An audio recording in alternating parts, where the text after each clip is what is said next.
Hello everyone! By now you already know the core of Hexblem, the competitive mode, which is the classic one, and the basic flow of exploring and managing. If you've just arrived, I'll leave a rules video and a solo playthrough in the description to get you up to speed quickly.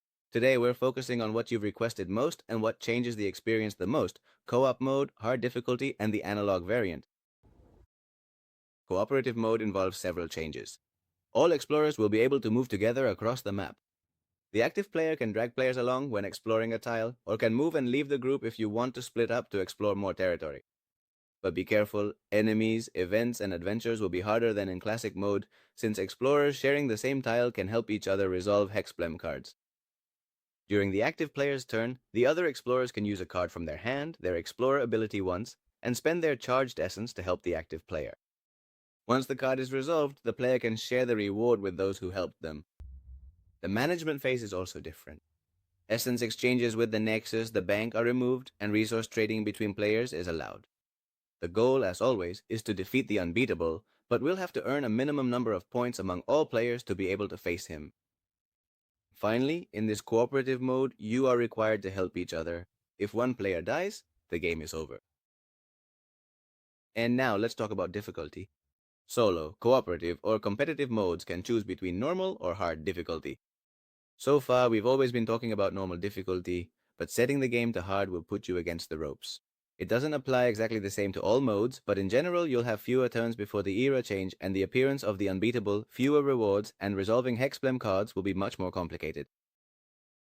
And to finish, let's go with the analog variant. Any of the modes, competitive, cooperative, and solo, and difficulties, normal and hard, can be played without the app, but for that we need the components of the analog experience. Let me explain. Creature Lifeboard. It's very useful for reflecting the damage we're doing to enemies. Even in the app variant, it comes printed on the front and back, so it's also easy to track multiple combats like hordes or minions.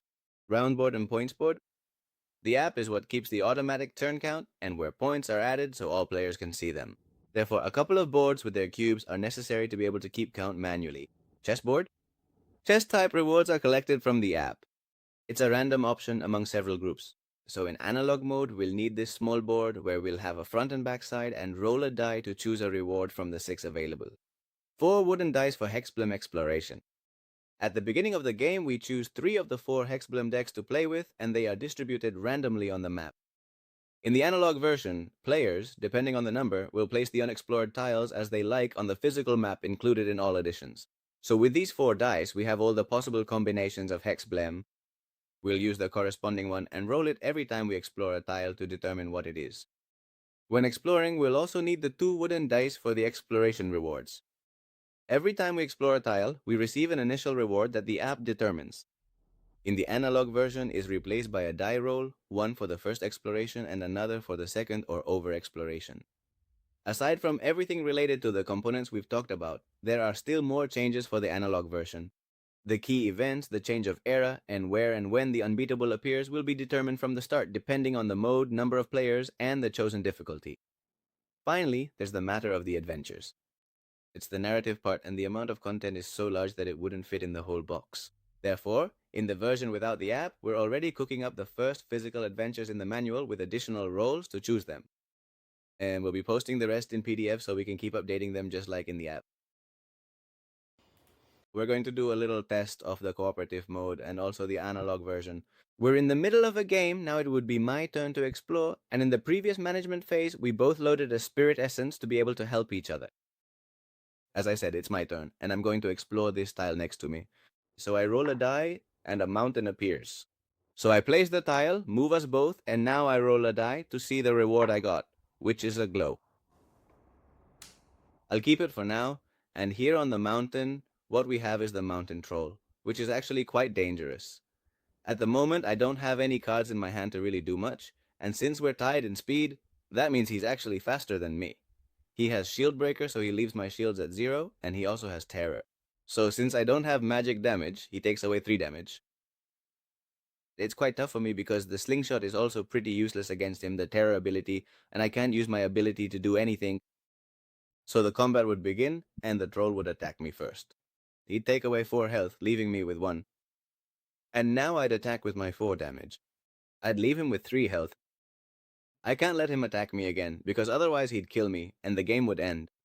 So come on, I'm gonna need help from a teammate. Patri, That's right. And I have this over here. perfect. With Patri's lightning, we deal 3 damage to the mountain troll, and with that, he dies in terrible suffering. And I'll keep it. For that, I roll an essence die to keep a control essence. I'm going to give you 2 glows. Well, I'm going to give you the 3 glows directly, since otherwise I would have died terribly. And I'll also add 1 victory point for myself. And with that, my turn would end by flipping the card face up, removing the temporary cubes, though I'd still be left with 1 life. And now it would be Patri's turn for her exploration phase. We'd keep going like this until the unbeatable appeared and one of us managed to defeat it, hopefully with the help of the other. But that's as much as I can tell you for now. I don't want to say goodbye without thanking all the backers who have made this campaign such a success. Truly, thank you. See you in the next one. Bye.